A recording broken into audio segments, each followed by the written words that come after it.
Bonjour à tous et à tous, c'est toujours Ibrahim Angam, ingénieur réseau et système informatique.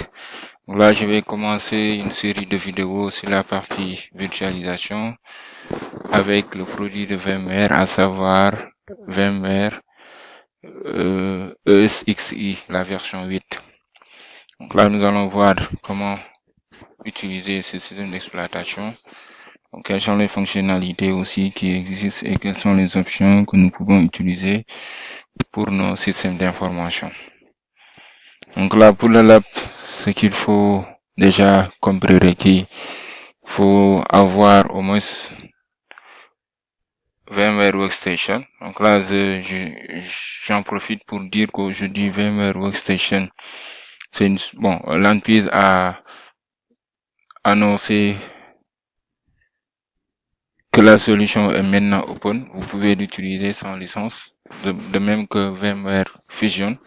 Donc, si vous voulez utiliser les deux, vous pouvez les utiliser librement. Et la solution a été aussi rachetée par l'entreprise Broadcom. Donc là, il va falloir télécharger déjà le système d'exploitation au niveau du, au niveau de la plateforme de l'éditeur.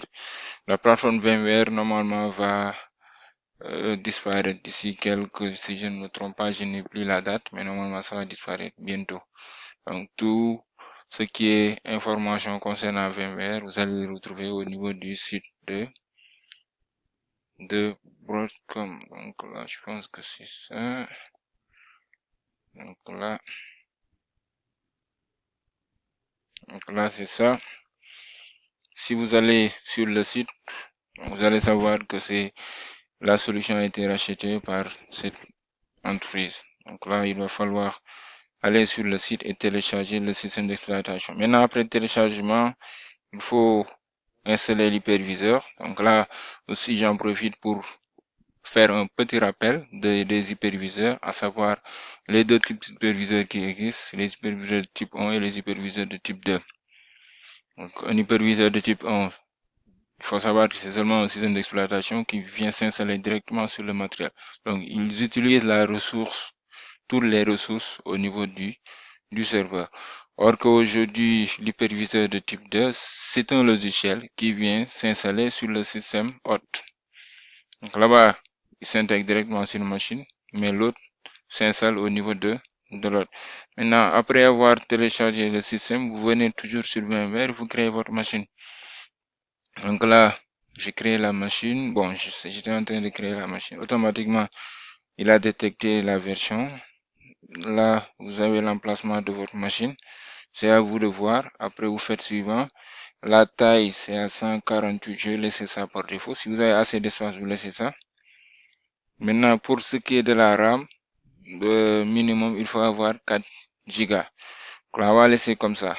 Après, s'il y a des besoins d'augmenter les ressources, on a la latitude d'augmenter les ressources. Alors, je vais faire finish. On va passer directement à l'installation. Donc là, c'était la création de la machine. Là, OK.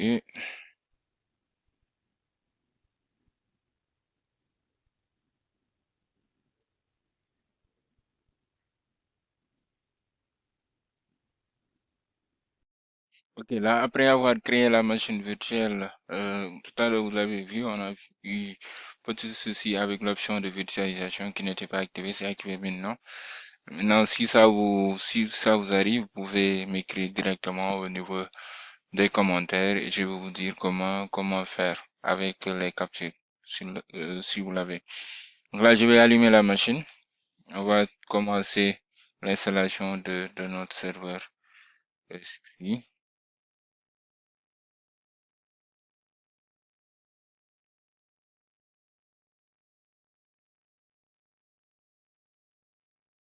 Donc là, on va laisser la machine dérouler.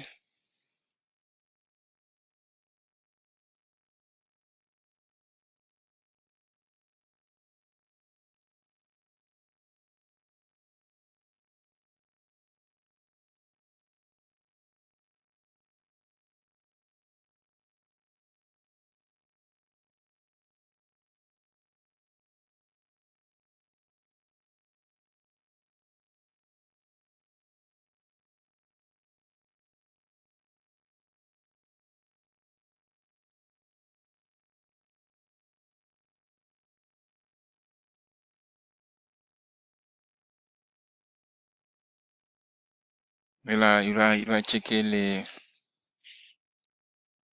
informations. Donc, on va attendre un peu que ça se termine.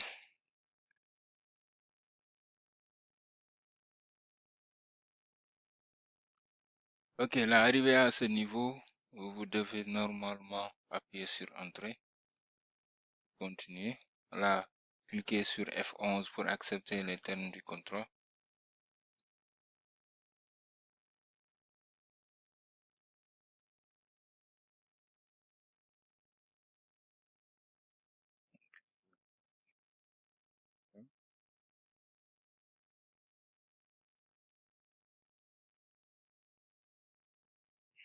Ok, F11,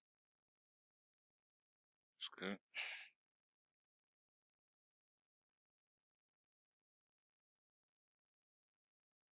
ok, F11, là, il va scanner déjà les devices.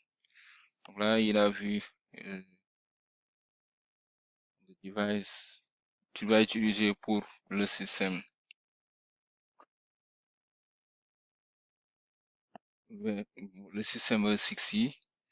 Maintenant, sur des installations physiques, vous allez avoir souvent des baies de stockage que vous allez utiliser plutôt pour la partie stockage des VM et des données. Là, c'est bien le disque qui va être utilisé pour l'installation. Donc là, on va appuyer sur Entrée pour continuer. Là, il faut choisir pour le clavier quelle langue il faut utiliser. On va essayer de voir s'il y a du français ici. On va essayer de sélectionner French. Je pense que c'est là. OK. Après avoir sélectionné, il faut appuyer toujours sur Entrée. Là, il faut définir un mot de passe. On va essayer de définir un mot de passe simple. C'est le mot de passe que vous allez utiliser après pour accéder à l'interface et aussi aux consoles. Là, c'est bon.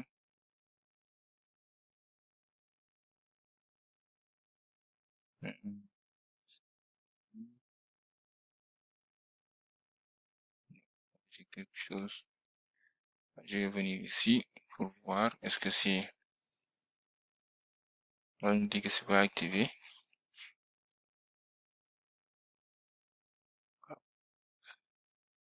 Donc, je vais essayer de continuer. Donc, je finis l'installation. Après, j'active cette option pour permettre de virtualiser à l'intérieur. Donc là, on va cliquer sur F11 pour passer à l'installation. On va patienter le temps de l'installation. Après, on va voir la suite.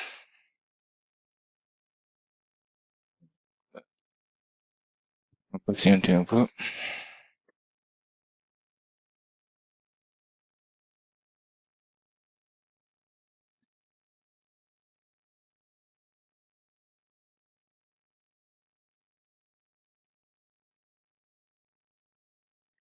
Ok, là, l'installation est finie. On va remove.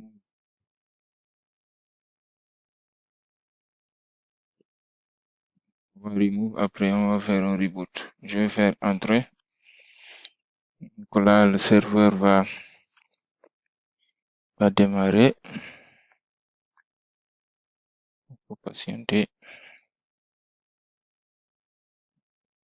Bon, ça vaut pas la peine même. Donc, c'est déconnecté.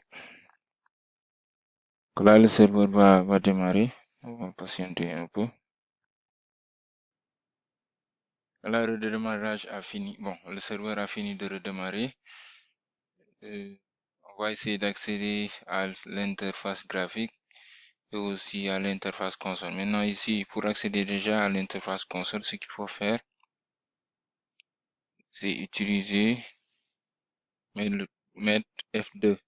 Maintenant, quand vous mettez F2, il va vous demander le login et le mot de passe. Vous mettez le mot de passe que vous avez saisi lors de l'installation.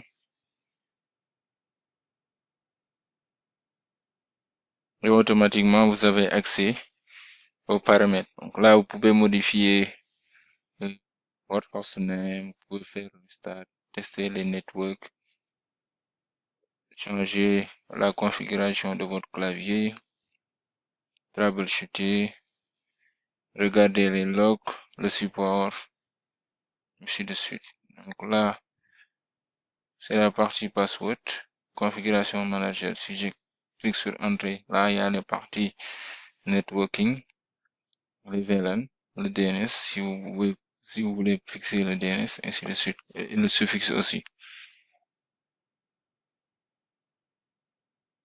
Là, je vais essayer d'accéder par interface graphique via l'adresse.